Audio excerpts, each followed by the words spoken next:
तुमने पतिव्रता नारी की कथाएं नहीं सुनी है? अरे पराये पुरुष का एकांत में दर्शन करने मात्र से जीवन भर की तपस्या नष्ट हो सकती है। पतिव्रता नारी के अंदर अपार बल होता है। गोपियां भी तो वृंदावन की है। जिस पानी को कृष्ण पीते हैं उसी पानी को गोपियां पीती हैं। इन्होंने कॉलेज की डिग्रियां जरूर नहीं ले रखी, लेकिन गुणवान और विदुषी हैं। कृष्ण को भी पराजित करने वाली हैं। कृष्ण से कह दिया, बताओ कृष्ण, पतिव्रता नारी के अंदर कौन सा बल है? तो कृष्ण ने एक प्रसंग सुनाया। एक पतिव्रता स्त्री थी, आंगन में बैठ करके अनाज सूप में रख करके साफ कर रही थी। छोटा सा एक घुटवन घुटवन चलने वाला बच्चा वहां खेल रहा था। किसान की पत्नी थी। किसान दोपहर में भोजन करने के लिए आया, हारा थका था। अपनी पत्नी की गोद में अपना सिर रख करके सो गया। उसकी नींद लग गई। नींद लग गई तो अनाज के सहित सूप उसने पृथ्वी पर रखा और हाथ के पंखे से हवा करने लगी। उसी समय घटना घटती है, जो घुटवन घुटवन चलने वाला बालक है वो चूल्हे की तरफ जाने लगा। जैसे ही चूल्हे की तरफ जाता है, चूल्हे में तो लाल लाल अंगारे धधक रहे हैं, अग्नि प्रज्वलित है। अब ये पतिव्रता स्त्री मन में विचार करती है, अगर मैंने अपने बच्चे को उठ करके नहीं बचाया, बच्चा चूल्हे में चला जाएगा, मेरा बच्चा जल जाएगा।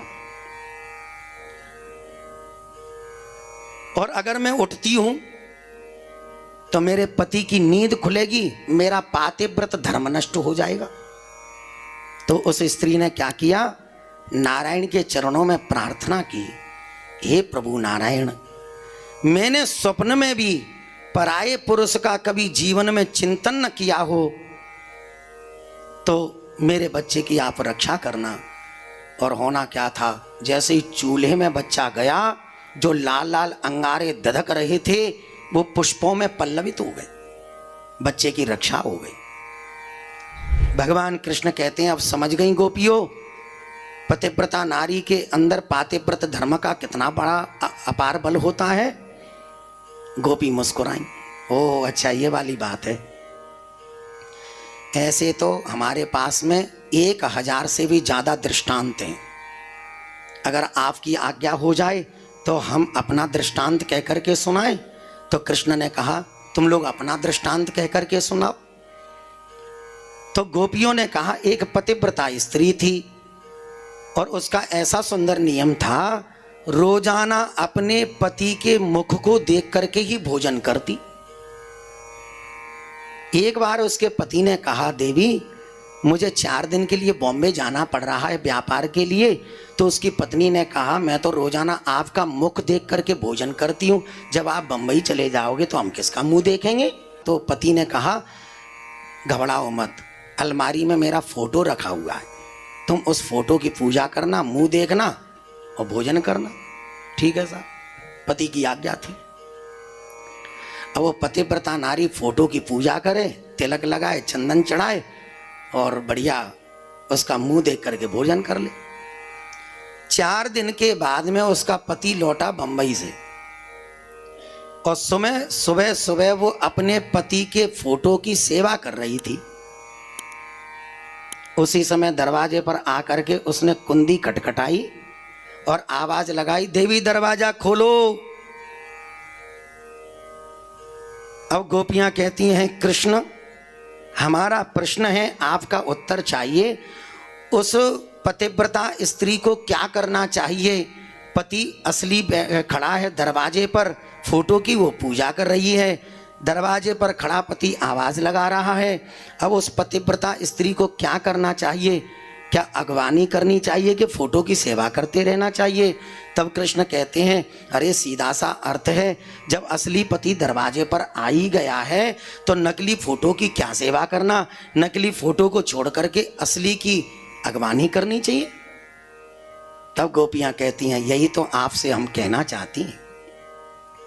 ये जो हमारे पति हैं, ये हाड़ मांस के पुतले हैं, इनका संबंध हमारे शरीर तक है, लेकिन आत्मा के पति तो आप ही हैं। आत्मा का संबंध परमात्मा से जुड़ा होता है। हमारे संसार के पतियों का संबंध सिर्फ शरीर तक संबंध है, लेकिन आत्मा के सच्चे पति तो प्रभु आप हैं। आप हमें अपने चरणों से दूर न करें। इन चर्चाओं को सुनकर के भगवान कृष्ण अति प्रसन्न हो गए, क्योंकि परीक्षा में उत्तीर्ण हो गई। गोपियों से कहा, बताओ तुम्हारे मन में क्या आकांक्षा है। तब गोपियां कहती हैं, हम आपके साथ में रास विहार करना चाहती हैं। भगवान कृष्ण कदम की डाली से नीचे उतरे हैं। खबर लग गई शंकर भगवान को। भगवान शंकर दौड़ करके गए अन्नपूर्णा के दरवाजे पर। अन्नपूर्णा मैया के दरवाजे पर जाकर के गुहार लगाई, भिक्षाम देही। एक कटोरी आटा अन्नपूर्णा लेकर के दरवाजे पर आ गई।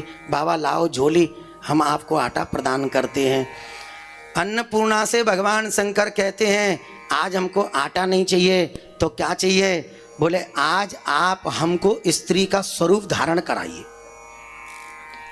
अन्नपूर्णा मैया ने भगवान शंकर को श्रृंगार कियो है। सुंदर साड़ी पहनाई, सुंदर माथे पर बिंदी लगाई, सुंदर नाक में नथनी पहनाई, सुंदर कानन में कुंडल धारण कराए, सुंदर कंठ में सुंदर हार धारण कराए, सुंदर हाथ में कंगन पहनाए दिए। जो साड़ी जिस कलर की थी उसी कलर की सुंदर लिपस्टिक धारण कराई दी, लाली धारण कराई दी नी, सुंदर पाजेब धारण कराई दी नी, झिलमिल करती हुई करदनी धारण करा दी। अच्छा, जटाएं इतनी बड़ी थी, नकली बालों की आवश्यकता ही नहीं पड़ी। थोड़े उलझे हुए थे, हो सकता है शैम्पू फैम्पू कंडीशनर सब लगा दिया होगा, बढ़िया है गए बाल। और 1.5 हाथ का घूंघट नीचे करवा दिया, क्योंकि तुम्हारी मूंछें तुर्रेदार दिखाई पड़ेंगी, सब खेल खत्म हो जाएगा। 1.5 हाथ का घूंघट डालो, 1.5 हाथ का घूंघट। अब शंकर जी चले। देखो, एक पुरुष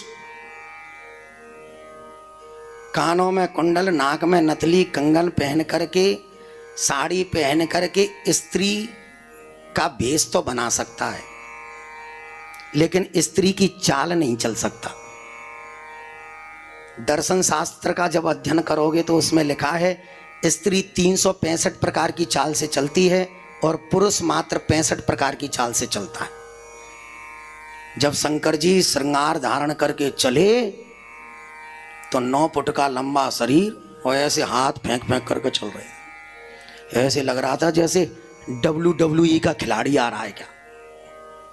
और आकर के जैसे ही सभा के मध्य पहुंचे, गोपियां स्तब्ध रह गईं। भैया, ऐसी लंबी तड़ंगी गोपी तो हमने आज तक दर्शन नहीं किए, कौन है ये? राधा रानी ने ललिता सखी से कही है, जाओ जाओ पता करो कौन आया है। ललिता जी ने कहा, अरे बहन तू कहाँ से आई है? क्या तू काम बनते आई है? क्या तू भांडीर बनते आई है? क्या तू बेल बनते आई है? क्या तू वृंदावन ते आई है? बता बता तू कहाँ से आई है? जब जवाब नहीं मिला तो राधा जी के इशारे पर ललिता सखी ने घूंघट ऊपर कर दिया। तुर्रेदार मूछें दिखाई पड़ी, पता चला ये तो गोपी नहीं है, साक्षात गोपेश्वर नाथ हैं। बोलो गोपेश्वर नाथ की जय। ऐसे भगवान गोपी के वेश में प्रभु शंकर पधारे हैं। अब तो भगवान शंकर गोपियों के गले में गलवैयां डाले हैं। दोई दोई गोपी, बिच बिच माधव, सुंदर रास का विहार।